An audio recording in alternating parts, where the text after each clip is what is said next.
Voilà, bonsoir à tous, bonsoir la famille, les influenceuses, les influenceurs, les youtubeurs et les youtubeuses. Devoir à domicile, devoir à domicile. Koloba mingi, bolobara trop. Mais tolinga pe to yeba ba niveau d'étude na bino. Bokoma nanu pe, to mona be écriture na bino, bokoma nanu pe. Ndenga na simbi penda biki na papier bomoni na okoma. Na olakisa penda ke na lekaki na classe ka ya ofele te, mais na bandai kotanga, na bandai ko apprendre. Devoir ngwana bo remplir la famille.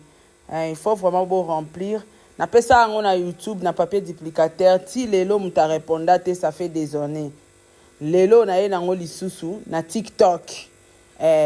Devoir. Na tanga na munoko te to mona ko commander makambo.